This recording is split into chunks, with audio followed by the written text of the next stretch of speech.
And we're live. Okay. All right. Hey guys. To the people. Welcome to Brian's Man Cave. Today I'm doing another live chat, and I have with me KarlsburgReview. Yes. Hello. Oops. Sorry, I just need to do one thing here. Yeah, no problem. I got my other window open up, and I just need to mute it. Oh yeah. I always do that. I always have my my second window open, and I forget to mute the thing, and then I hear my voice twice. Yeah, that's like annoying. A voice jammer. So anyways, yeah, so I have KarlsburgReview here, a fellow Canadian YouTuber. Yeah. And yeah, and I've kind of met up through Twitter. I think through Twitter. I mean, that's pretty much where we've been conversing. Just to give a little bit of feedback about Karlsburg. Going from her YouTube page anyways, she said she's a disabled gamer, which we can touch on that, with a passion for fun. She loves to laugh. We all do. At least I hope we do. She loves FMVS. I'm going to ask her what that is because I don't know what it is. And psych, is that it? Psych? I don't know. Horror and comedy connoisseur. So, you know, she likes comedy, which is fun. Always keeps it interesting when people like to be fun and throw jokes out. Her channel started about 3 years ago, and she has 337 subscribers. So welcome to Brian's Man Cave. Thank you. I am happy to be in your man cave. I wish I was in my man cave right now, but if you could see my background, it's not my man cave. I gotta get my computer downstairs. Yeah, it's really boring behind me right there. There's no cool video games or anything like that, and no toys. And I mean, it's yeah, but still my show. Anyways, absolutely. Yeah, so we like to start this with just some questions, just throw stuff out there and talk and, you know, have a good time. And since Karlsburg is a, do I call you Karlsburg or KarlsburgReview? Actually, you can call me by Carly if you want, if that's easier. Carly. Or Karlsburg works, you know, whatever. Okay. You never know, you know, so some people might be like, call me Carl or Karls. It's just, I answer to anything. Carly. So what inspired you to actually start your channel and, you know, to do what you're doing today? Like, what was the inspiration behind all of this? Oh, awesome question. Well, I used to watch YouTube a lot, like the gamer reviews like Brutal Moose and JonTron and Catacarus, and they all had this kind of funny, goofy style of reviewing games and getting their stuff out there. And I thought to myself, oh man, I always wanted to do things like that. However, I was working really hard at some other jobs outside of the home, and I ended up becoming disabled over the years, and as a result I'm home a lot more, so I still love to game, so I figured I would dip my feet in the water. I think you said 3 years ago it said my channel was created, and I think it's only been about maybe like 10 months ish that I've really been focusing on it. Like I've uploaded. Well, that's the thing. Sometimes we start our page or something like that. We might not be doing anything with it, so you might have a longer date. But then you only really seriously start doing something right from the get-go. I mean, when I started Brian's Man Cave, I literally started it for this purpose, to start the channel. But I've noticed that other YouTubers, they kind of use their personal account, so they probably have like, you know, home videos and stuff, and you know, they used it for something different, and then, even though it says like they've had this channel for say 6 years, they've only been doing their thing for 3 or something, right? Yeah, exactly. Yeah, because I think with yours it was like March 2015, I think it said on the about page. It's a good thing YouTube keeps track of this stuff, right? I mean, I myself sometimes, like, how long have I been doing this now? It feels like I just started. Like, seriously, it feels like I literally just started doing this, and then I look at it, and I think I started my channel in 2016.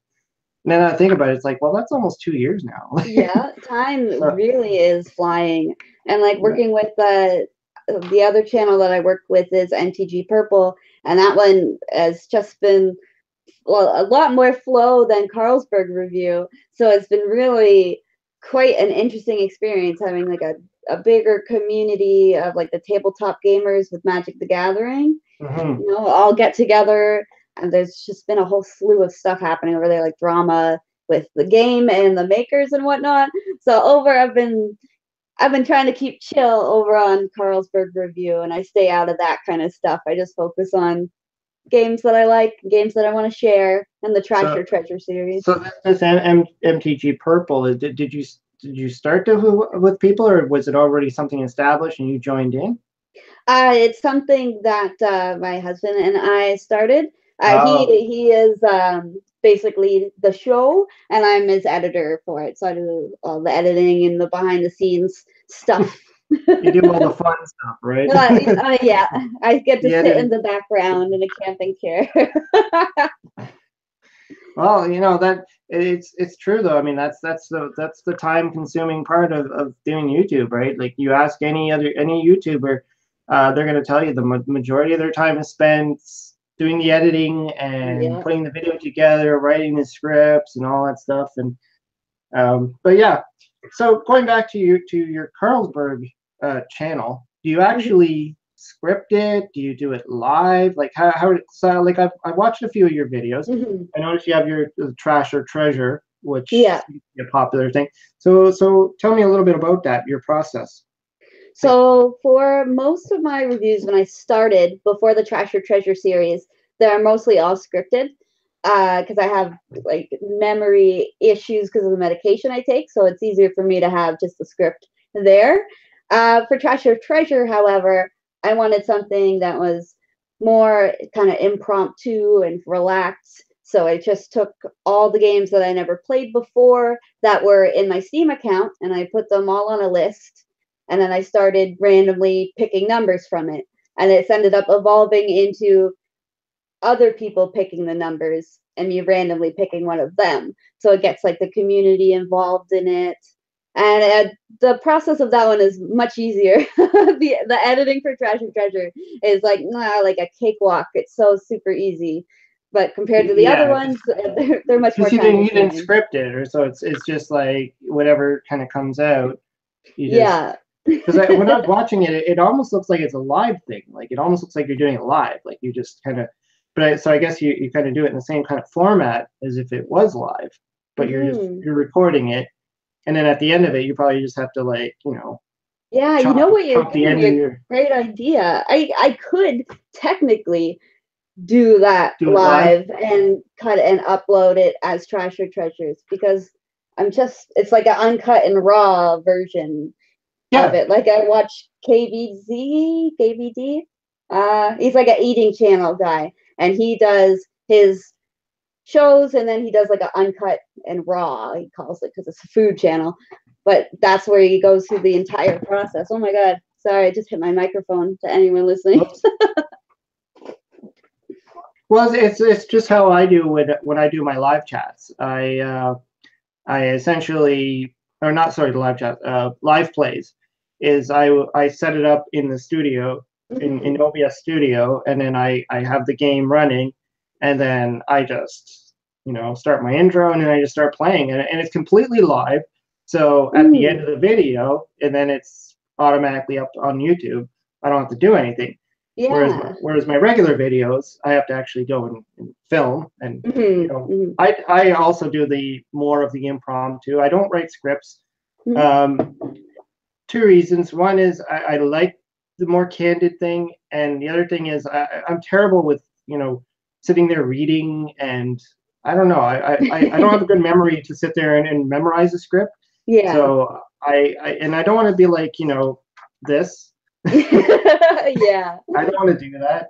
So it's also like I don't want to look like I'm constantly looking down at this. So I just thought, what, forget it. I'm not going to script. I'm just going to do a whatever comes to my head, and if I don't like it, I delete it. Yeah. Like if sometimes I'm sitting here talking, or I'm doing my video, and then I get to a point where I just stop. I'm like, what do I say? And then it's like, stop. And then Yeah. start from the beginning, or I'll be like, okay, I'll just take a break here, give it a couple of seconds, then start talking again, and I'll be like, I'll just cut that out and edit, because I'm Totally. You gonna, just plonk it yeah, together. yeah. You have to edit. I mean, when you do it that way, you always have to edit, right? You have to cut the beginnings piece, where you're waiting for the camera to start working. You're like, am I on? Is it working? Yeah. Then The at the ending end, part before you're going to click. Like yeah. we roast channels over at MTG Purple. There was a guy who I ended up calling out his editor a little bit in our roast because he left those kind of things in. So you would get like a couple seconds of the guy just standing up and sitting back down. Like so it's It, like you gotta edit those parts out, buddy. like he actually, like, that's part of his video. Like he scripted it, or in a sense. Oh, it was a guy who, yeah, he scripts his videos, but then he sends it off. He sends his footage to somebody else, and that person kept it in. So I Oh, he remember kept, during the yeah. roast, he was like, "Oh no, you found me out." I've seen those. I've seen quite a few of those videos actually, where people they leave in parts where I'm like, why did you not cut that? I mean, it's not hard, especially at the end where you see them going like this to turn the camera off. Yeah, It's like, why are you yeah. leaving that in? I mean, you could have just snipped it. Like, even in YouTube, like, okay, if you don't have the editing software in YouTube, they have editing software. It's free. Yep. It's You part can of YouTube. totally get free editing And I know, software from YouTube. because I've used it on like some of the live stuff that I've done, where it's like, maybe had a problem where my internet dropped or something, and there's Yeah. like dead air for like 5 seconds or something. And so just go in and just chop it up, and it's done, right? So Exactly. It's really easy. And I feel like it's a respect for people's time in a sense because you're expecting these people to watch what you're putting out. And if you have all this extra of nothing that can be cut out, why wouldn't you? That's yeah, how I feel about it. exactly. Really. Yeah, if you have the chance to do it, I mean, that's really the main difference between doing live and scripting, right? Like, Mm. we're doing live now, so obviously anything that happens. And afterwards we can chop it, but people watching it live, they're going to see it live, right? And Yes. I mean, doing live it's definitely a lot easier because you skip the editing process. And Mm. I'm sure a lot of YouTubers who just do live streams, they just turn on their video game system or whatever they do for Mm. their thing, and then they just do whatever, and then they turn it off and they're done. Yeah, it I, can be pretty simple, especially doing it live through YouTube, because if you don't want to add any extra flourishes to it, really, you can just set it, it'll publish itself, it'll just do its thing, and then people will be able to watch it later. Because we get people coming to the live streams who are like, hey, I wanted to see such and such from the live stream. Like, where can I see that? So we just release them. Why not? exactly. And well, my problem too, when I first started this channel, was I didn't really know how to live stream. And a lot of the games that I play, like my style of games, is the really really old games. So Yeah, I play Atari and Intellivision and Coleco, all the way up to like Nintendo, right? yeah. So playing some of those older games, I don't have the ease that the modern gamer has, where they put it on their Xbox One or whatever, and it connects to the internet, and then they can stream through the Xbox. Like, they have it so much easier, right? Yeah. Whereas I have to use like either emulators or whatever. And so, Totally. and I noticed, like, your style, like, what type of games do you typically like to play? Like, where do you kind of see yourself in? Well, we're definitely on opposite ends of our time spectrum. I know you go back into the Atari days, and while I started with like Super Nintendo, right now I'm just simply PC gaming exclusively. I don't play really any consoles other than the Wii U, like Wii Fit, but it's all Steam games mostly. And I know you said in the about you weren't sure what FMVS was, so that's a FMVs, like Yes, full yes, motion yes. videos. So FMV games are like a movie and a game, and they're so interesting because they go through the whole filming process because they're filming it and there's a lot of acting in them. And then there's also game elements like the point and click and adventure style ones, like things you might be familiar with them, but like Phantasmagoria and like The Seventh Guest. Okay, yeah, because that's always been my thing. Like I haven't really been following too much going on with modern style game.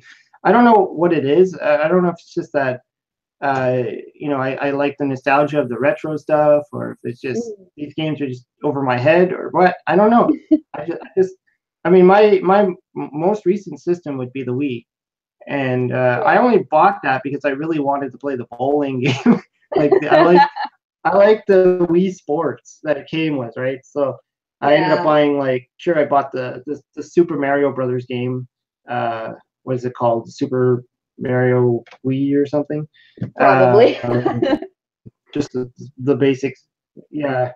And I bought like a few others that are almost like retro style games. So and frankly, I don't really play my Wii very often. It's not even hooked up to my TV. I mean, we just recently bought a new TV, and I didn't even hook it up yet because I'm like, probably won't even touch that for a while. Everything I've been playing has been in my basement or on my computer, and I emulate a lot, So just because it's easier. I mean, it's not like I love emulation. It's just it's easier, right? Especially if I'm doing videos, I can emulate. Any of my live play is pretty much I'm emulating because I have to. Until I can figure out. And the save states are much easier with the emulation.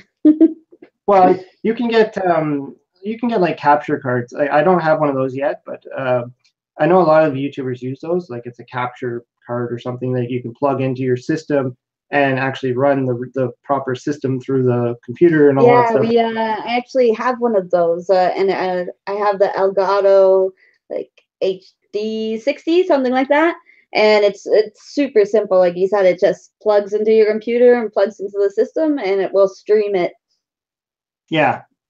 I've been thinking about that because the thing is, like I also do a lot of like Commodore 64, which is an older computer, and all of my old systems, like there's no way I can plug them into my computer any other way, right? So it's even when I do my videos, if you've ever watched any of my videos, you'll see that I do the traditional put the camera on the screen. And so it's really gritty.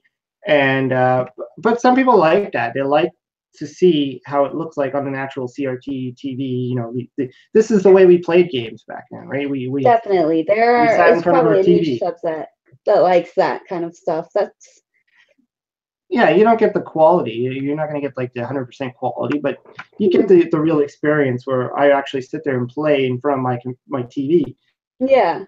So I mean, so you mentioned. So what did you grow up with? Did you grow up with the Super Nintendo, or I did? Yeah. What was your system of choice when you were a kid, or maybe not choice, but whatever you had?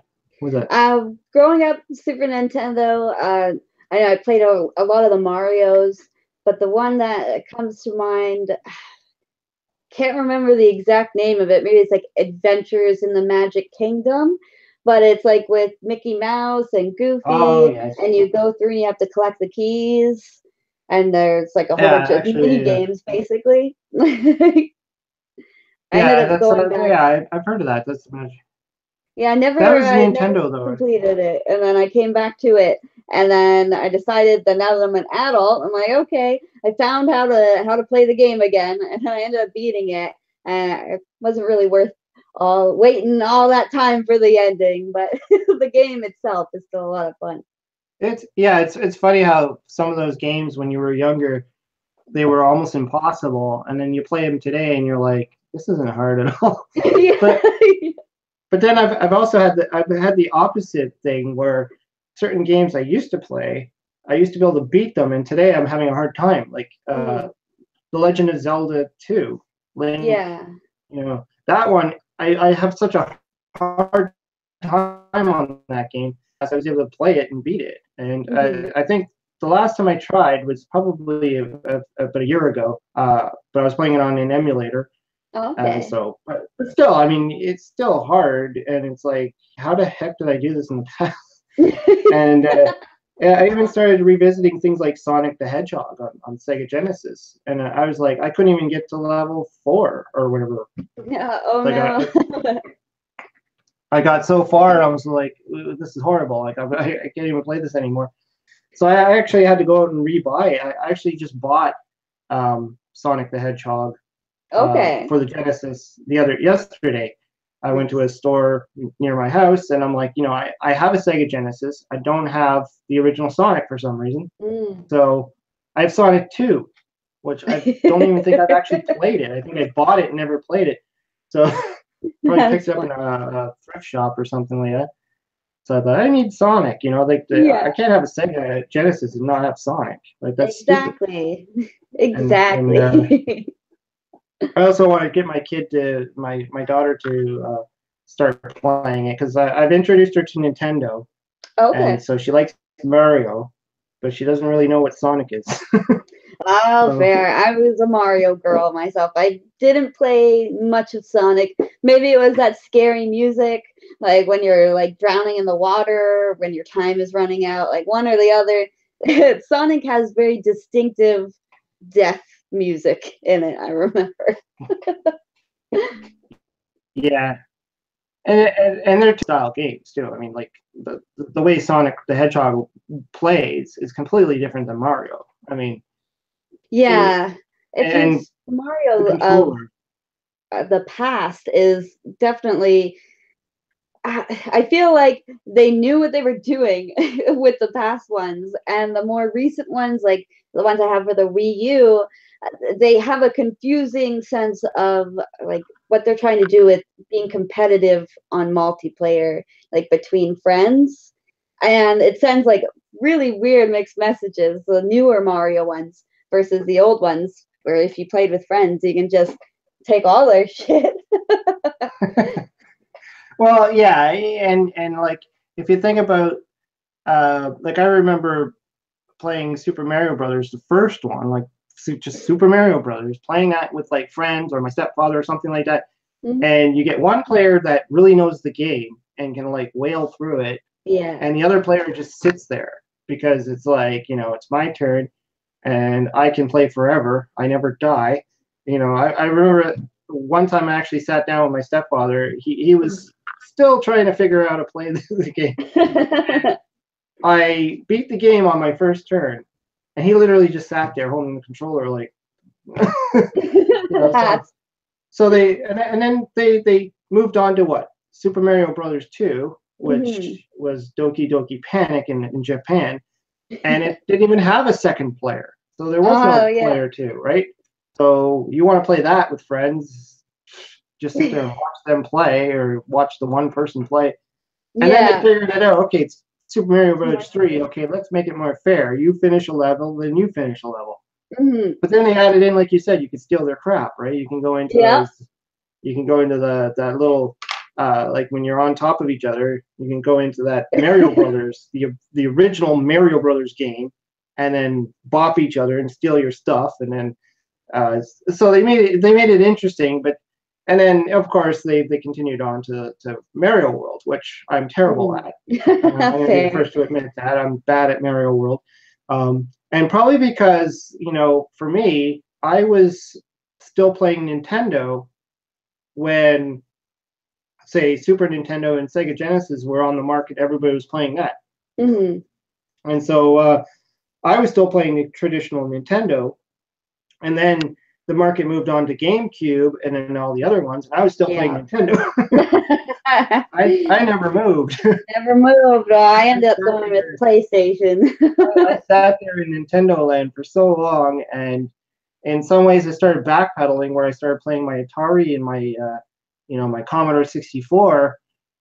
So I was backpedaling. So by the time I got caught up, the PlayStation was already out, and I'm like, what's a PlayStation? So I, Oh no, you I gotta keep didn't. moving with the times. Yeah, I always felt that it was like, I'm gonna get the system when it's old.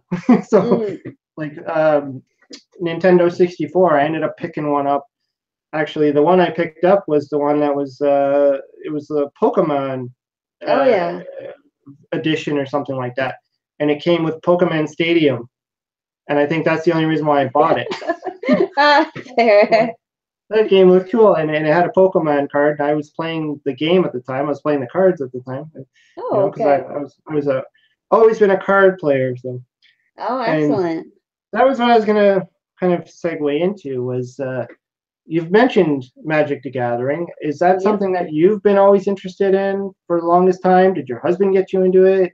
So I what's the actually deal with was that? into it before we met. Fortunately, I mean, it works out for me because when I met him, he ran tournaments. He's a card seller. That's what he does for his job. So at the time when I met him, I'm like, oh my god, and now my world's opened up to all of these new cards. But he's really, really good at the game, but it's not the one that got me into it. So you were playing it first, or well, you started playing it. I guess you Yeah. got into it probably in school or something like that. Yeah, I had an ex guy. He showed me how to play, and then once I got my hands on a vampire deck, I was sold. Vampire deck. Okay, so you came in fairly like a little bit late into the game, right? Because vampire decks are Innistrad, yeah. Innistrad. I mean, to me, that's still a new set. I started Magic actually. A friend of mine in college. Oh yeah. I'm going back. I'm going way back here. But like right out of high school, I went into college, and I met this guy, and he had a stack of cards on him, and I'm like, "What are those?" I never seen them before, Mm. and he explained it to me, and I'm like, "Okay, go on." And so, uh, like once he taught me the game, and then we started playing it, I was like hooked. And Yeah. that was let's see, the set that was coming out was Mirage, I believe. Oh, So fair. that's going back to the Ice Age block. So Yeah, that's quite a ways back. there was fourth edition, and then there was Ice Age, and then Mirage, and then Visions. And I remember that Mirage was the new set that came out. So I got heavily into Ice Age, and I was buying tons and tons of cards, desperately trying to get certain cards. Yeah. And yeah, I mean, I was hooked on Magic for a very long time. Do you still play it now? Um, I dabbled in it like about 2 years ago with a friend Oh, at my previous job. okay. He likes Magic. Well, he likes all the role playing stuff as well. I actually did a live chat with him not that long ago, notes reviews, Oh, okay. and he we were playing at work, so he'd have a deck, and I'd bring my. The problem is though, my collection was way bigger than his. I mean, I was collecting forever, and he was very, very casual. He bought like the odd pack or something, so I'd have all these complicated combos and stuff, and he wouldn't, you know. So Fair.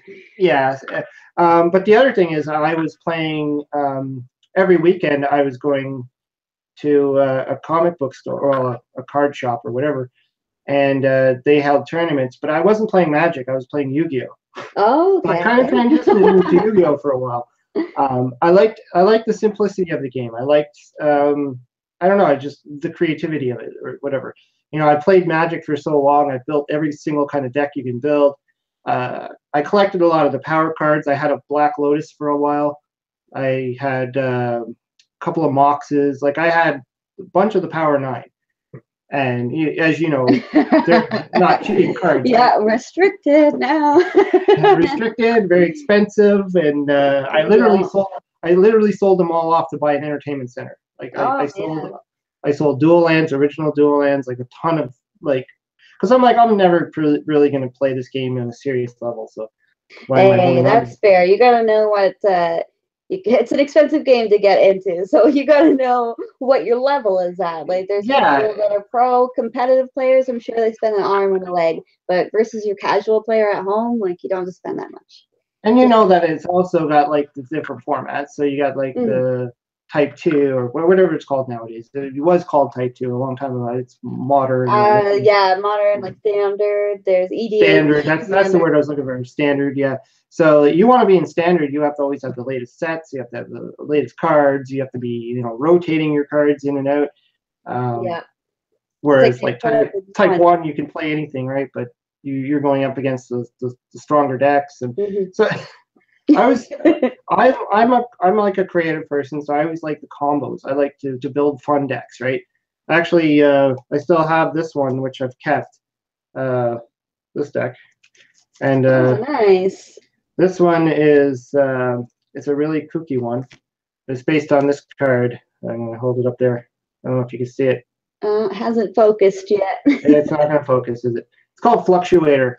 Oh, okay. It's all about the cycling mechanic. Oh, yeah. Yeah, these are all old. I mean, this is going back to like Legacy and stuff like that. But it's a fun deck. I mean, it's like literally this one artifact, Fluctuator, reduces your cycling cost to 0. Oh, nice. So you can cycle all the cards in your hand for nothing and draw a card. And so it would throw all these monsters in the graveyard. Then I'd be able to pull out a monster. I would get +1/+1 for each monster in the grave. And, it's goofy, but it's one of the decks that I kept. And those were the types of things that I built. So I never really went into the serious aspect of Magic. And then when I started playing Yu-Gi-Oh, it was like, if you've ever seen Yu-Gi-Oh cards, they're crazy expensive. Are they? They're also, gosh. Yeah, they're just like Magic, right? Like they come up with a set, and then it's just like, everybody's got to have these cards that they only print one of in a box. You got to have 3 of them in your deck, so then they become $100 and something cards. Yeah, it's insane. And almost, I got to the point takes away from the game in like one sense, because then it makes the game so expensive for people to get into it. Yeah, it is. It's kind of unfair. Like when you first start out and you go up against anybody who's already invested in the game, and you're like you bought your deck off the shelf, the starter deck or whatever. Yeah. The same with Magic. I mean, if they balanced out the cards a little bit better, but otherwise you get into the like living card games or anything like that. Yeah, honestly, with Magic right now, I wouldn't recommend getting back into it. Like if you were just taking some time away from it, they're making all the wrong choices there with like their PR. I don't know how much you know about the situations that had gone on with Wizards of the Coast, but they had pedophiles as their sanctioned judges, and yeah, that's some serious stuff bunch of them there. Came out, yeah, and it was exposed, and then they tried like covering it up, and they were like denying. I didn't even know. It was like the most retarded of things. Like imagine like the worst possible way they could have reacted to something, and then they do that. It's like they're like protecting pedophiles in a sense. There was a huge backlash with getting background checks for judges and whatnot. And it's actually today they got it on ABC, where I think they are publishing the story now. I think they're trying to bring it more out into the public, which I'm sure is not what Hasbro wants. But yeah, there's a whole lot of that going on. They're banning anybody who spoke out against the pedophiles. So basically, they banned MTG Lion, who spoke out about the pedophiles. They banned Galley Turbo, another player who spoke out. Travis Wu got banned. Unsleeved Media got banned for, I think, some other kind of thing, but that led to the pedophiles getting exposed. It's crazy. Like, I had no idea any of that was going on. But oh yeah, even when I was in playing Magic and stuff, I didn't really I wasn't really a tournament player, so I didn't really spend too much time on that aspect of it. I think I spent more time looking at players' decks and stuff and how they built things, and most of the time I was just playing my friend. Like we would just go and meet at his house or something, and just play for the whole night or something. Yeah, just more casual play. Like I did the odd tournament in a comic book store or something like that, and most of the time I wasn't that good. I didn't get very far. I didn't have all the better decks, and even when I played Yu-Gi-Oh, and I also did like Pokemon, the card game. I did that for a little bit. But like I was saying earlier, though, I mean, it adds up. It becomes expensive. Like it's a hobby, right? Oh yeah. And then when I started doing Brian's Man Cave, and then I started to realize, a lot of my friends stopped playing or moved on, or were doing other things, and I'm like, I can't afford to keep paying money for cards, and getting into this, and then Yeah. then I thought, maybe I need to focus on like other things, like try and make money instead of spend money. Yeah. Whatever. So I started shifting my brain around, and then I created Brian's Man Cave, where I was doing this, and this was time consuming on itself. And when you have, when you go to work, you have a family, you got a kid, you can't be like, I'm never home because I'm going to be doing this, and then I'm going to be. I mean, just doing this alone I do 2 videos a week. I don't know what your video ratio is, but mine is 2. Well, I try to do 2 a week, and then I'll throw in the odd live thing. And that 2 a week is a lot of work. I mean, between coming up with a concept, coming up with an idea, doing the filming, doing the editing. Yeah, definitely. Honestly, I'm fortunate in one sense because I'm not out in the workforce because of my disability, so it gives me a lot of free time to like plan things in my head and whatnot.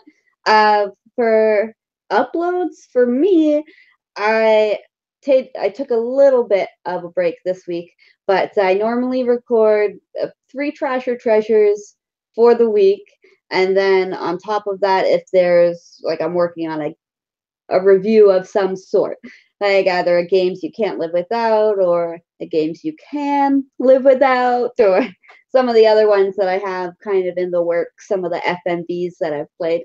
But I try to keep it light over there because with MTG Purple we upload every day, sometimes multiple times a day with live streams. So we're able to focus almost full-time attention to MTG Purple. Yeah. Well, and like you like to come up like on your channel, you like to have like different themes and stuff, kind of like the way I do it. I like to have like, rather than just every video being the same kind of thing, it's like I try to come up with like just creative like ideas. So watch me suck at this game was one that I came up with, and it was just one of those things that just kind of hit me like, why don't I just play a game that I really suck at, or that I know I'm going to suck at, and make that. And then I thought of similar games. Let's do a video where I talk about 2 games that are similar. Because I like to just change it up and then have like just topics, right, rather than just always or whatever, just me rambling about something, right?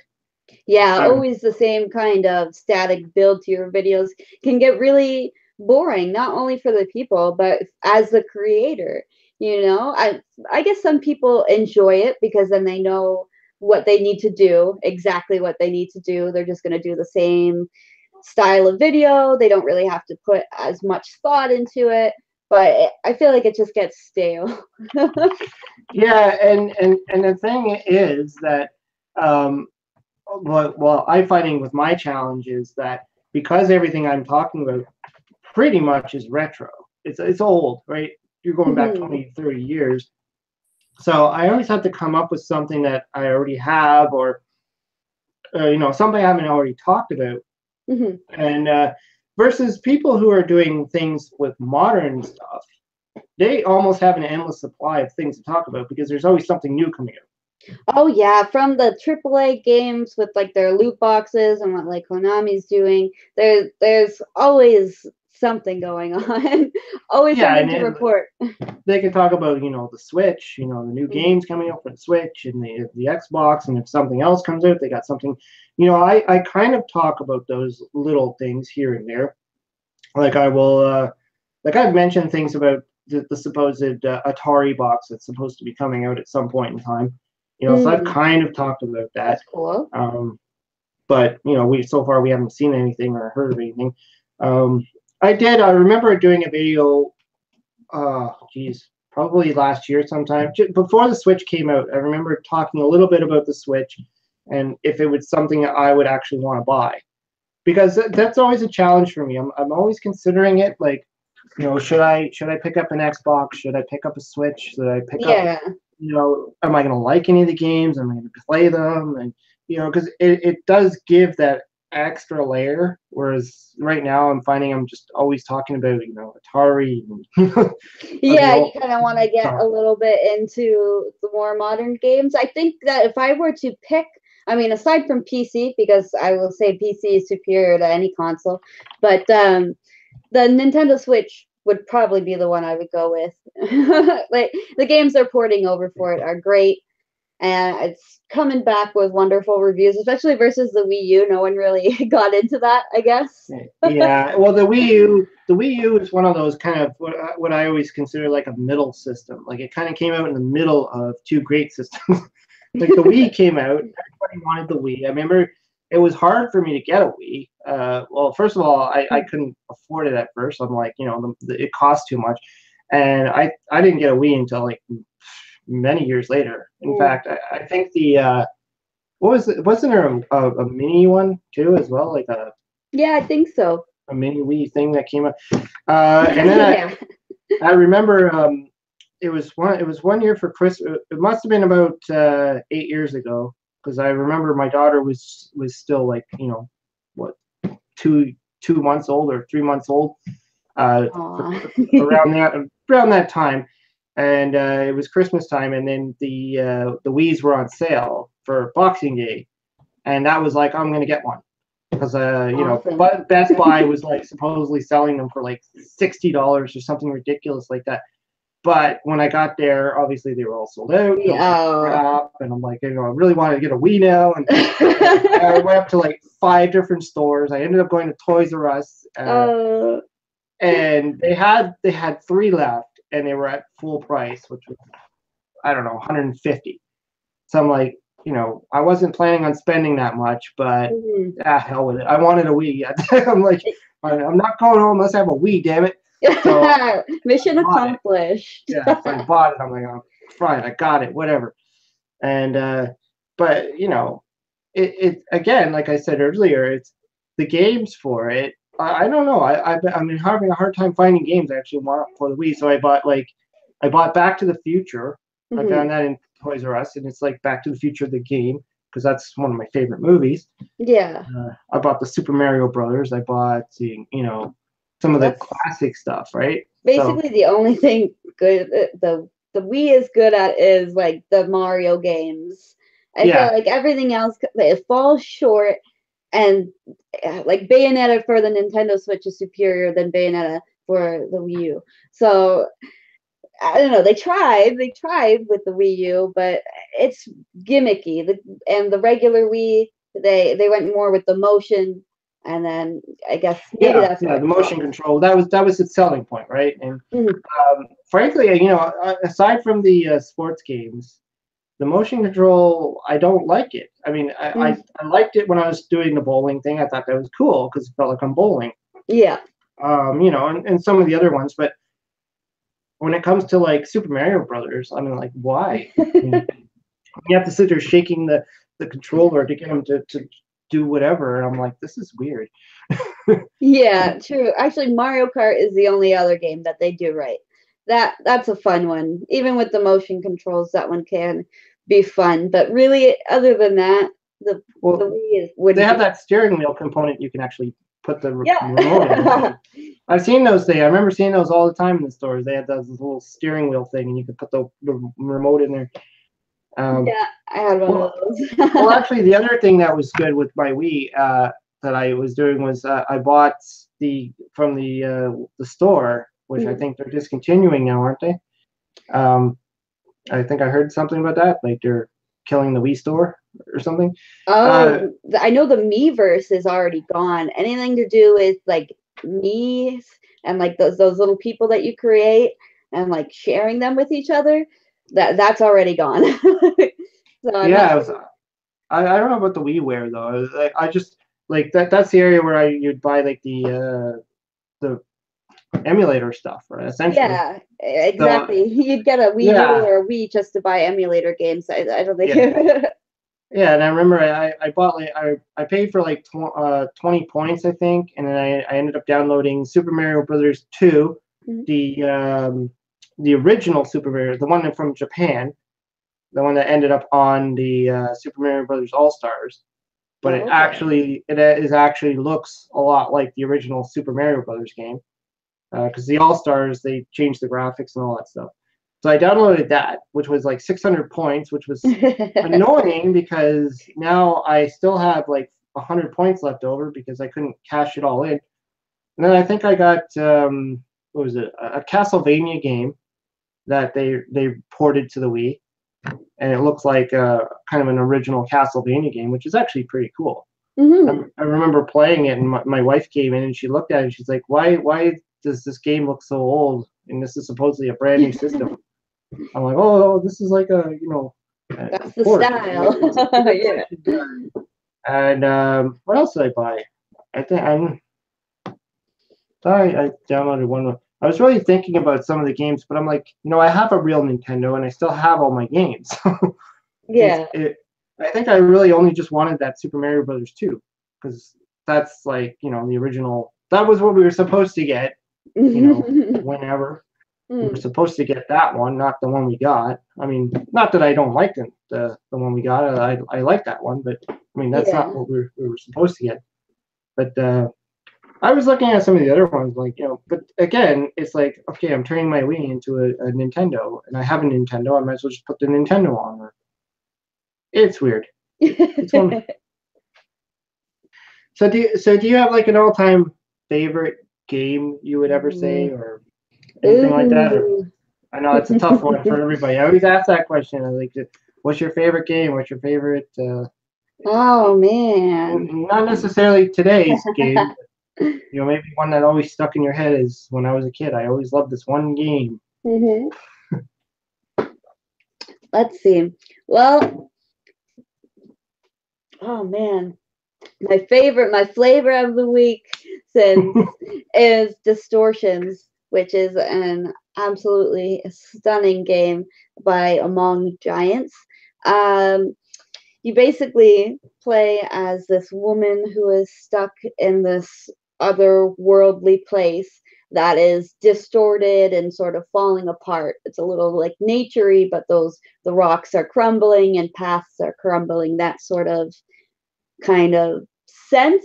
So in this world, she's only able to use her violin basically to get to the end of the bridge where this monster of her distortions are, and it all basically is going to link together. I haven't gotten to the end yet, but it is from my understanding that it all links together. But it's absolutely beautiful, and I just can't get enough of unique kind of gameplays. It's not the typical puzzle platformer or the typical kind of point and click. It's something different, and unique. So it's like the graphics and all that are a lot more.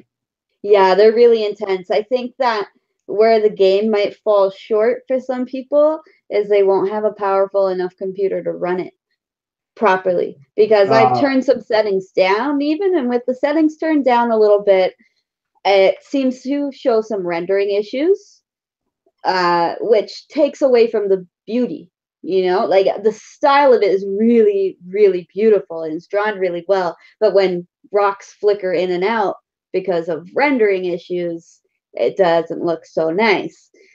so you need one of those high-powered gaming PCs with the really powerful graphic chip and all that stuff. And Yeah, definitely. Because I think that even with the rig that I have, and it's pretty good. Like I got a custom build a while ago. It still gives me a little bit of trouble. So I think they might fall short with that. But that's always the thing with PCs, though. I mean, you get the most high-powered PC, and in 6 months, it's no longer the most high-powered PC. And things like updates and stuff. I mean, Oh um, yeah. like okay, my computer here, the one that I'm using right now, this Hmm. is it's an HP Slimline. It was like the cheap one I bought on Boxing Day because I needed a computer. As you can see, I buy things on Boxing Day. or Boxing Week, I should say. And this is like still running Windows 7. Like that's what I'm on, Really? right?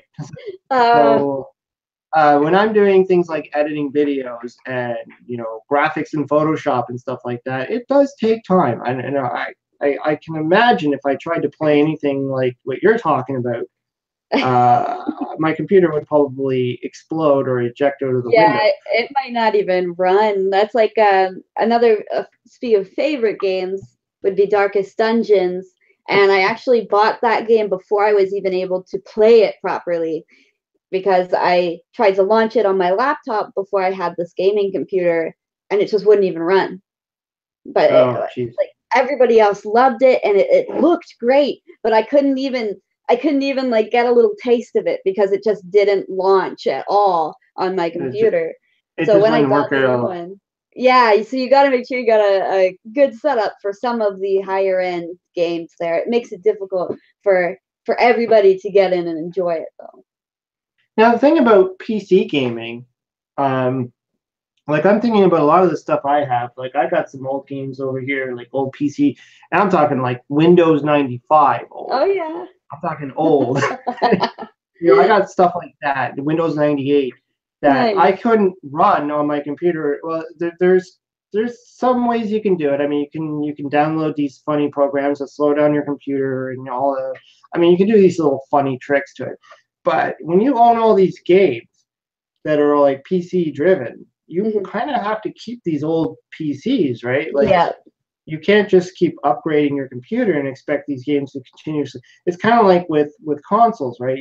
You have a Nintendo, you buy all the games for it, but then when the Nintendo 64 comes out, you have to upgrade. You have, and then you have to keep the old Nintendo to still play the old games, right? Yep. they don't make everything backwards compatible, right? Like PlayStation, I guess, kind of did, but I don't know. Like I'm not too familiar with. Like I have a PlayStation 2. That's my most recent PlayStation. But I don't know. Just PlayStation 3s, I believe. I had a version where it was backwards compatible. It was great.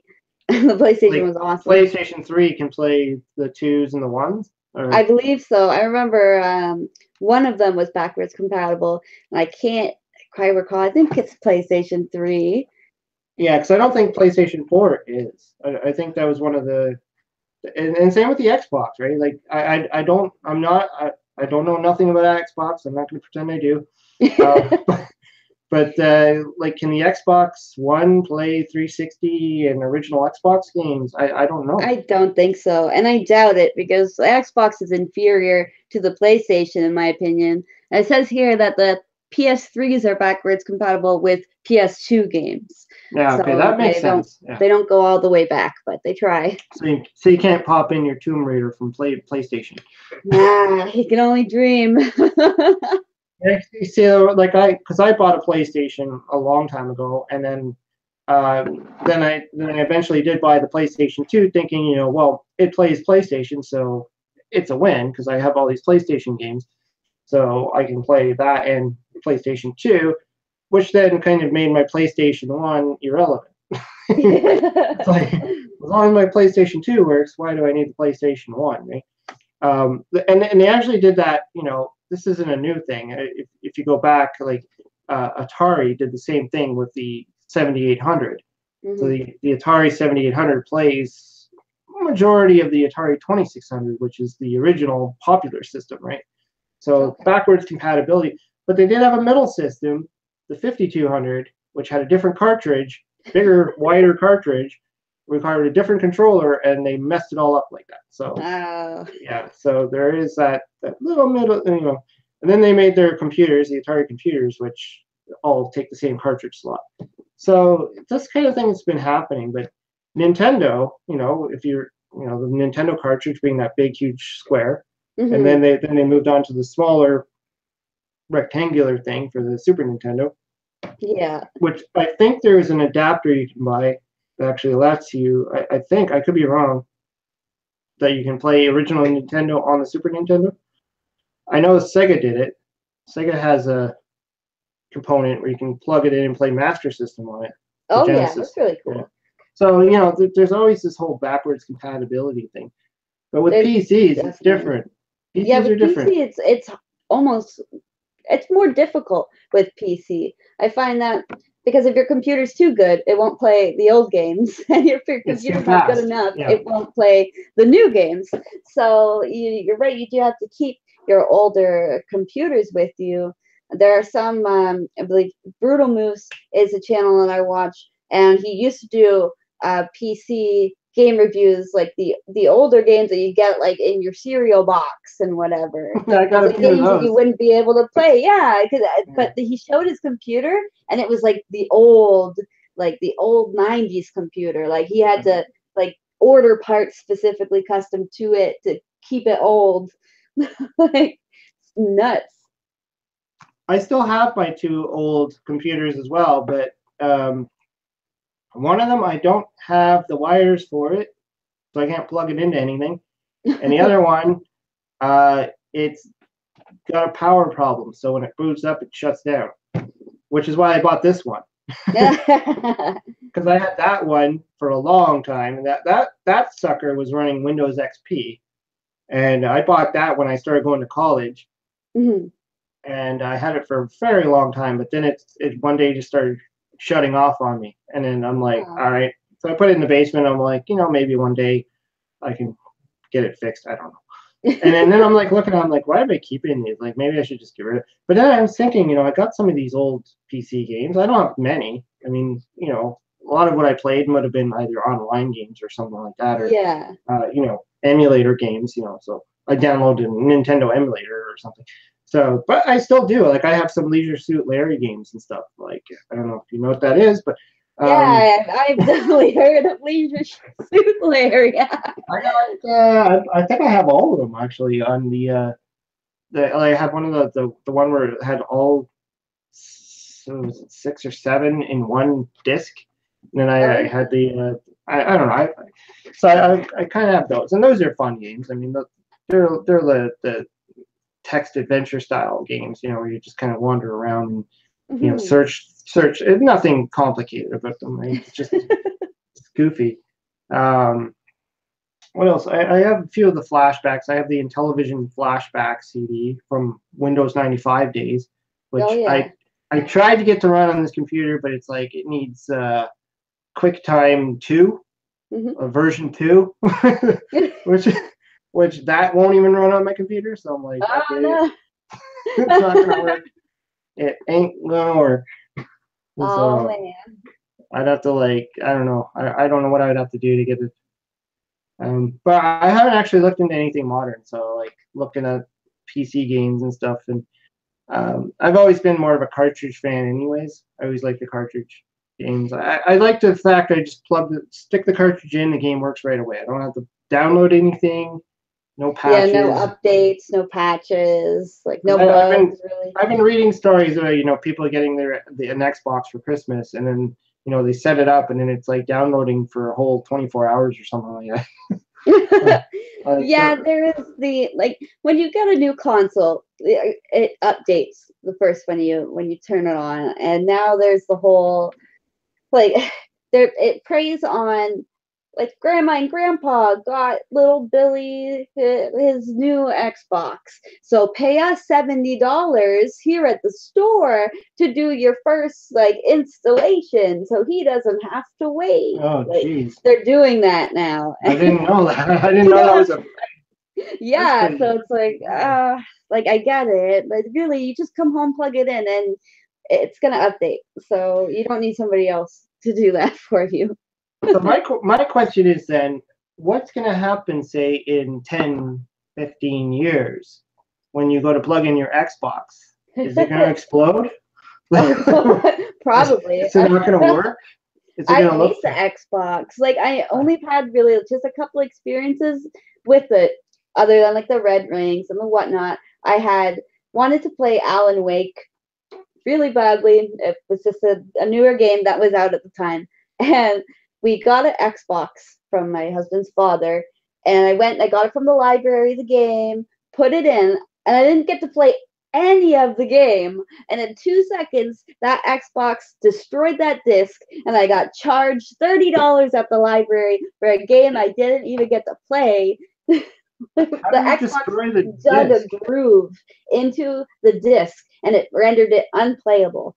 What? It started making this noise. It was like because it got like jiggled or something, and then there was a Oh. solid like circular groove in the disc, and I'm like, "Bug, well, what the fuck is this?" And I tried to play it, and it wouldn't work, and then I brought it back, and they're like, "The disc doesn't work.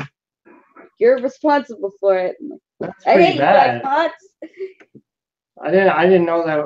Well, I've actually had that happen with CDs, like music CDs, on an old stereo system I used to have, which I ended up throwing it on the curb because I put in one of my CDs and it did that, where it just like was like, I'm like you know, I don't know if it was my Nirvana CD or something. I was really pissed off. I'm like, uh, and I think I've had it happen with the DVD.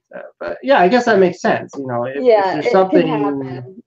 yeah, and then you got your, because like these CDs have a shelf life too, right? Like CDs themselves have a shelf life. Oh yeah. And this is what I'm saying. You know, like I'm today playing on systems that from the 70s, the 78, 79, 80s. Yeah. I plug it into the TV and it works. I put a cartridge in, it works. You know, it might need a little cleaning, might need some, a little bit of alcohol cleaning and stuff or Yeah. whatever. You plug it in and it works. I'm playing Pitfall or something.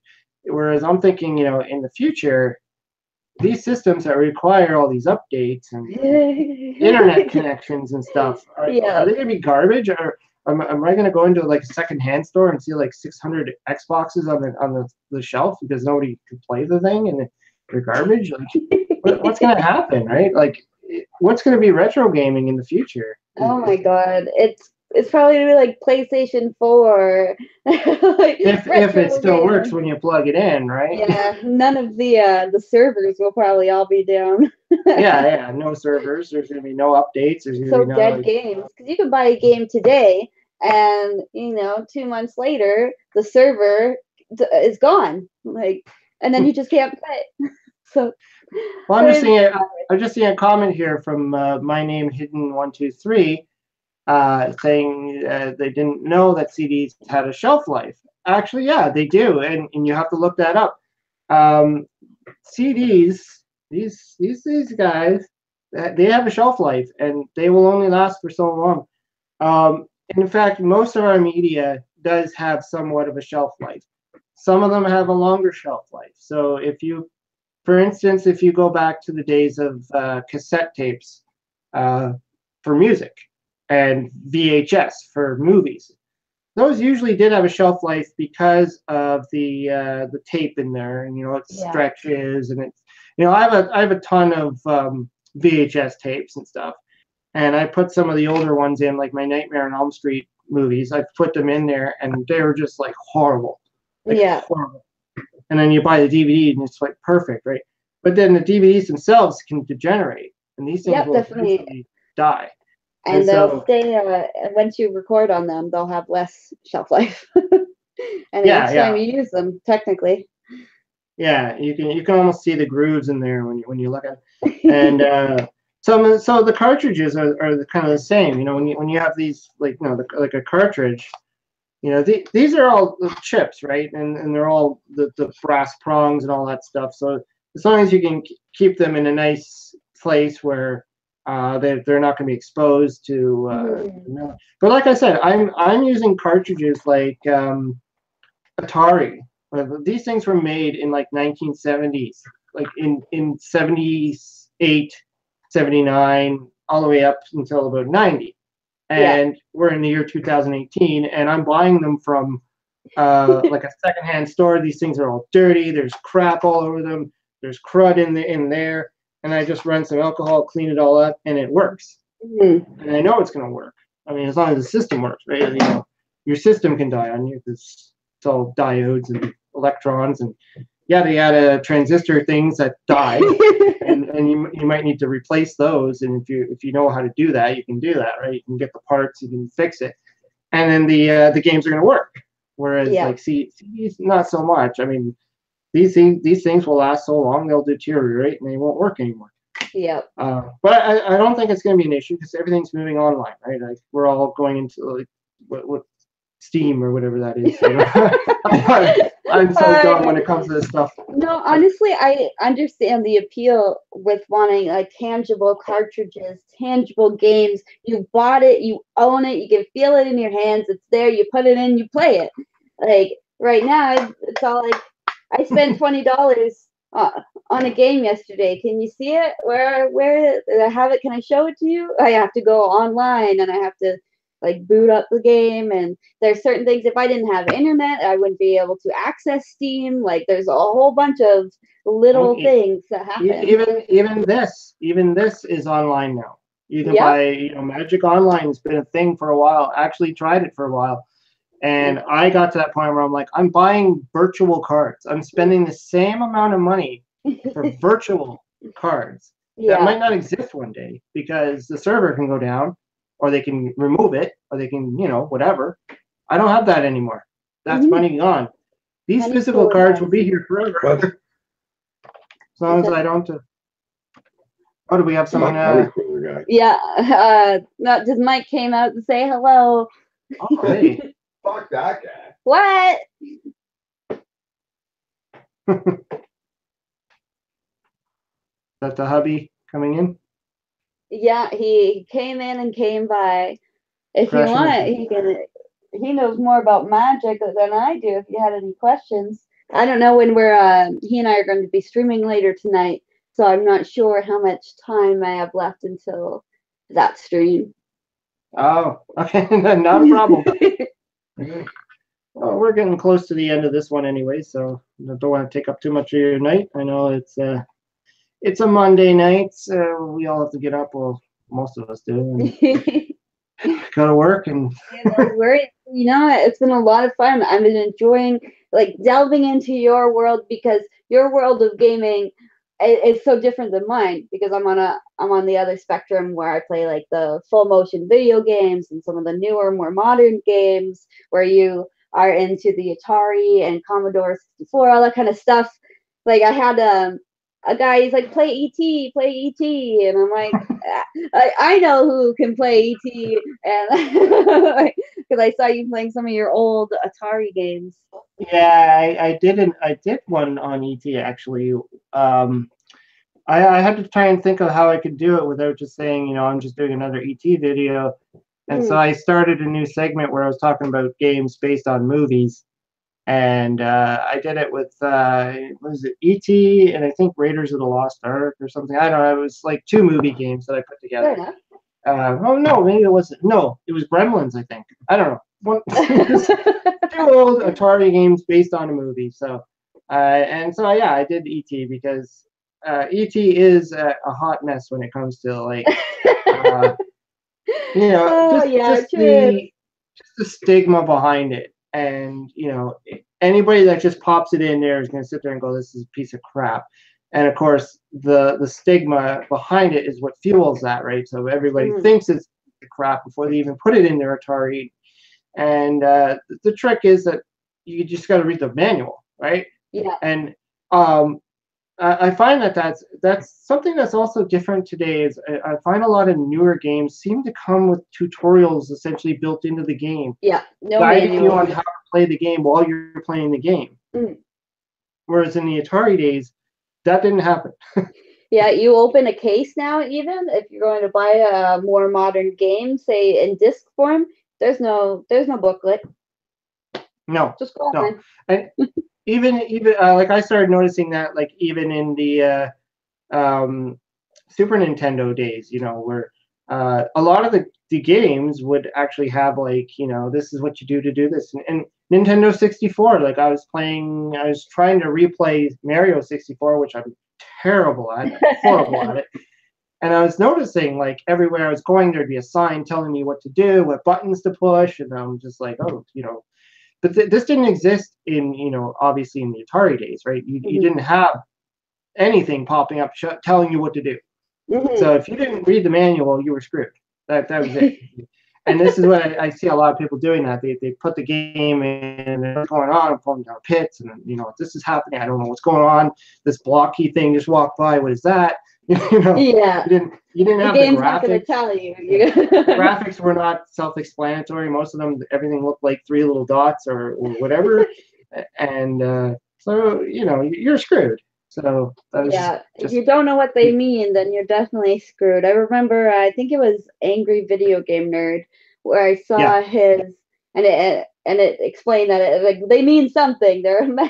They will. It's crucial. You need to know what they say basically, or else Yes, you won't there's be the able to symbols complete at the the top game. of the screen. So if you're playing ET, you'll see these symbols, and they're around this point here, and they change, and they don't look like anything when you're looking at them. You have no idea what they are. You kind of make them out, and even when you're finding your telephone bits, they don't really look like a telephone. So if you read the manual, it tells you what it is. It tells you what it does. But when you're just playing it, you're just kind of like, what in the hell is that? It's just like some cryptic thing blanking on the screen. And that's the way gaming was. I mean, it wasn't really until Nintendo where you could fully make out what things were, or even some of the earlier computers like Commodore 64, like I mentioned, or Amiga and stuff, where the graphics got better. But the previous systems, you almost had to know what the hell things were, and especially Atari, because everything was blocks. Everything The was guessing game. you play Burger Time. Um, there's no way anybody would look at that and say that that's a hamburger. Those that's are, that's true. The Atari graphics are hilarious. I love them. yeah, They're very quaint now, I especially like when the you look. simplicity. Yeah, I Yeah. like the simplicity of them. I like it. I mean, it's to me that's what video games should be, and that's the way they've always been. And I see some of these modern games, and I'm like, whoa, I'm watching a movie. Oh yeah. The There was graphics are so amazing, and it's just like it's to me, it's no longer a video game. It's just real life. mm, So and that's and where are we going from this point on? We're going into what, virtual reality from this point on? I think they're Ready trying Player One is coming out. I don't know if you've been following any of that, but a little um, bit. yeah, and that's kind of where we're going, which is kind of scary. But uh, Yeah, the VR, I feel like, I mean, they're trying and it'll get out there, it'll be popular, but it's not gonna like take over. I don't think it'll be like really the next thing that eliminates out all like the old kind of consoles and whatnot, because it's limited and well the kind of games that are on it right now, and as well as people's ability to actually move the space that you need to have to walk around with this thing on your face and not hit your walls, like trip over your coffee table, and then there's I've also kind of wondered that. It's yeah, it's like the mobility Wii, issues where people too. were throwing the remotes into the TVs and stuff like that. You got to remember Mm, you have a real world around you while you're playing this virtual game, right? yeah. You can get so far into this game, and then you got to realize you're still in the real world while you're playing it. Hmm. Whereas, yeah, and I think I'm really curious to see how they portray this in the movie Ready Player One about how they control the real world while they're, because I read the book, and when you're reading Yeah. the book, it's different, right? You're using your imagination, but now they have to actually visually show people trying not to run into the wall, Yeah, right? I wonder how it will hold up compared to the book, because I find people typically they'll pick one side or the other, like no, I think the book was better, or like no, the movie was better. So you'll be able, since Yeah, you're gonna see it, you'll be able to.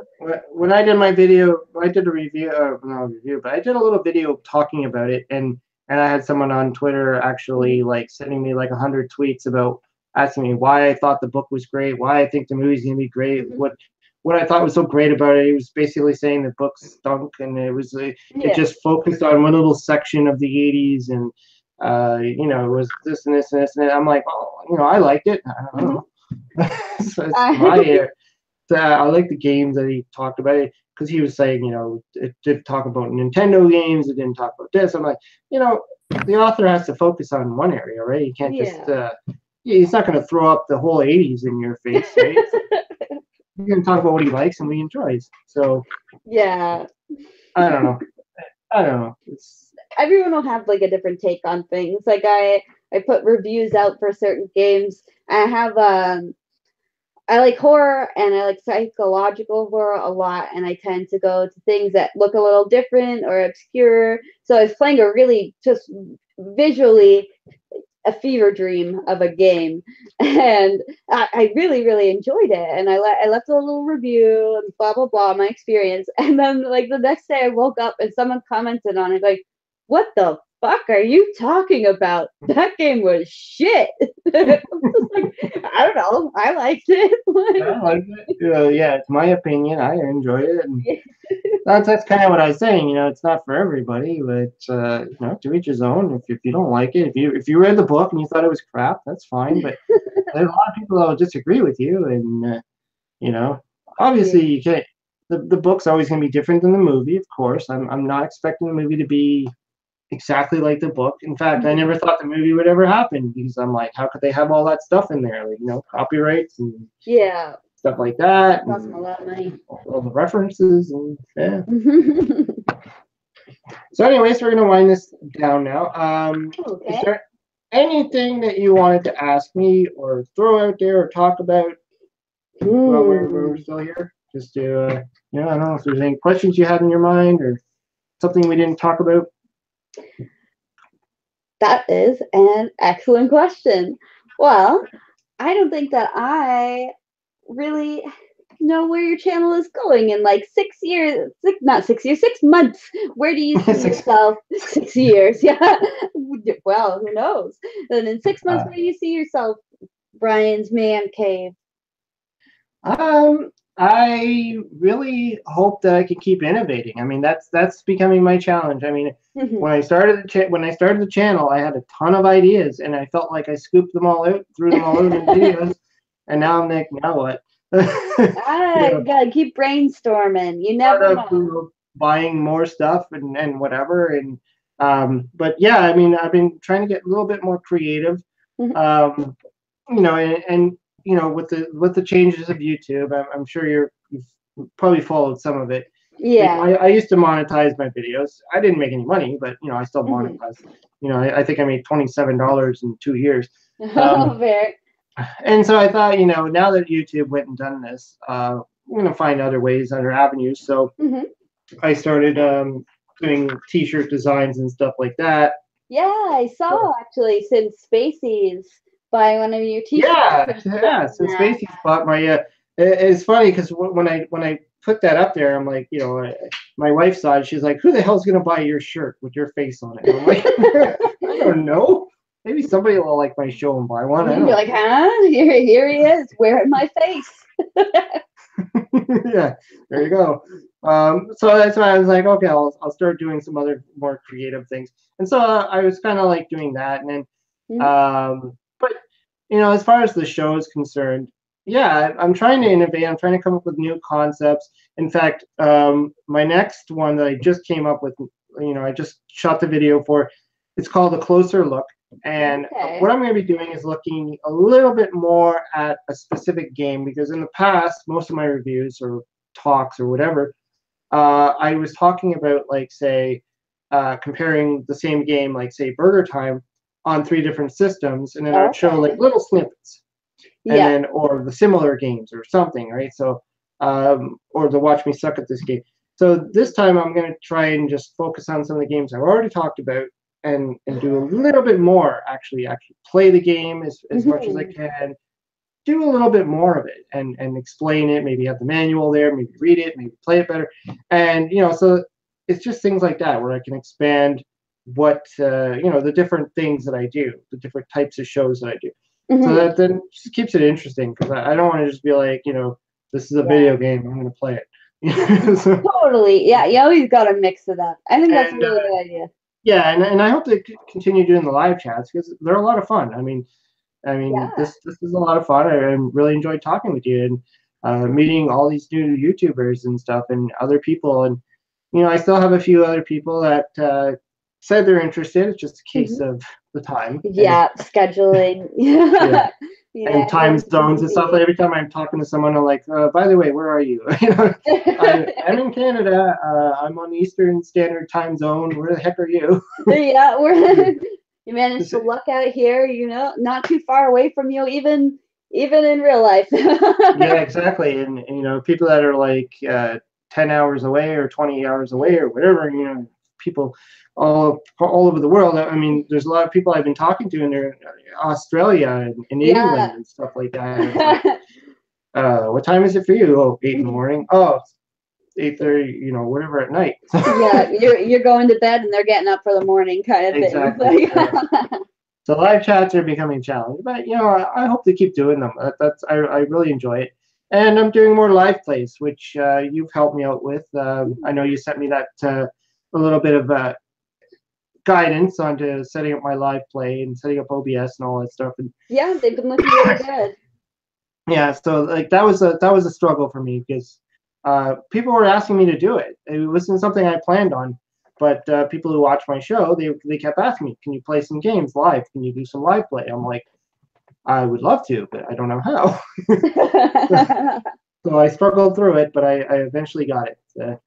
Yeah, so I think I'm just gonna keep plowing along and new ideas that come at me, and hope people as long as you're having fun with it. And that's all that matters, really, at the end of the day. That's what it is, yeah. Doing.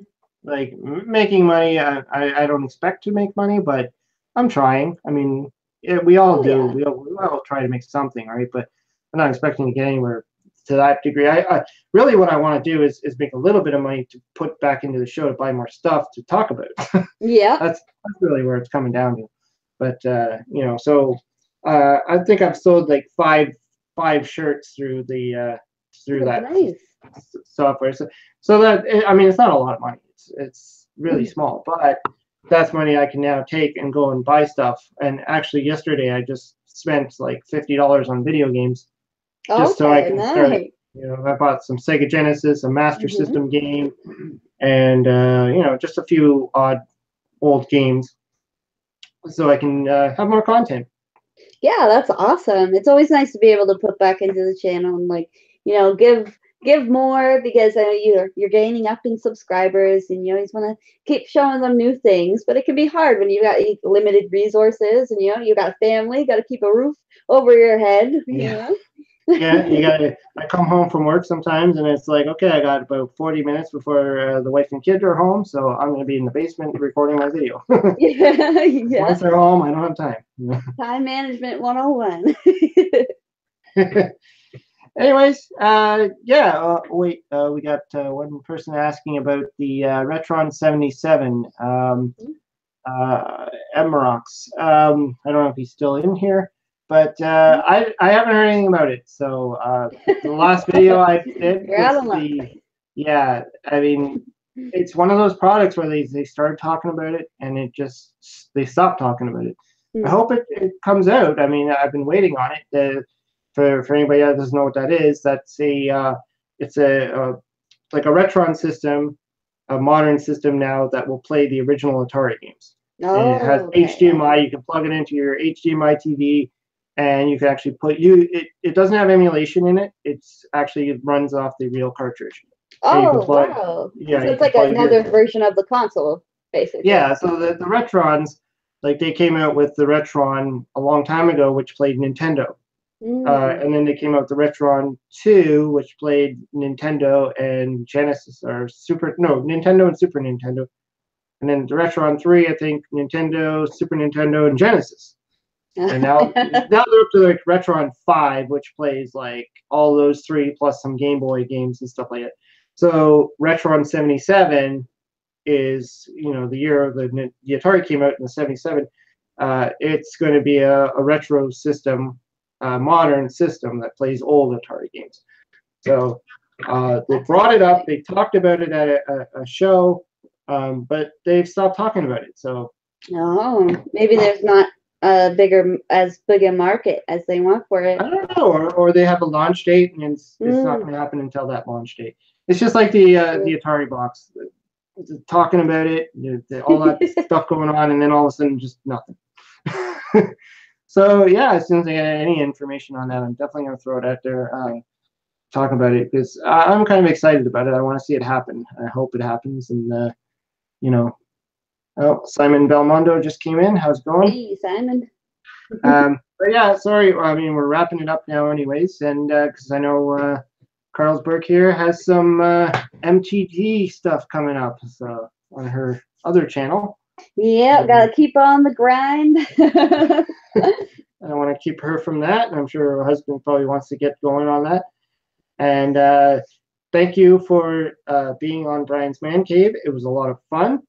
I really enjoyed this, and I'm just happy you accepted my invitation. And no problem. It was a lot of fun, and I'm really glad that you asked me. I was really excited because this is like the first time that anyone has asked me to really come on their show in like a one-on-one, just like chatting, chilling kind of way. Like other than what like the chill streams on MTG Purple, like no one has like reached out to me and did that. So it was really special. So this is awesome. Yeah. I'm glad to be the first. I'm happy I'm the first. Hey, great. Anyways, everybody, thanks for watching in the chat. I saw there's quite a bit of chat going on there. Sorry if I didn't get in there enough. I get so wrapped up in conversations that I try to jump into the chat every once in a while. But I noticed Karlsburg she's been in there. So yeah. So thanks for watching the show. Thanks for having me on. Thanks for watching. I'm going to put her channel in my description, which I realized I forgot to throw in there. So I'm going to do that now. So for those people that are hanging on, and for the people who watch the rerun of this, you can check out her channel and subscribe to her. She definitely could use some more subscribers. I mean, we all could. Yeah, I just passed like 336, something like that, and we're still chugging, so you can hop on the Karlsburg train. Awesome. Anyways, thanks for joining in, and we're going to end the cast right now. Bye. Bye.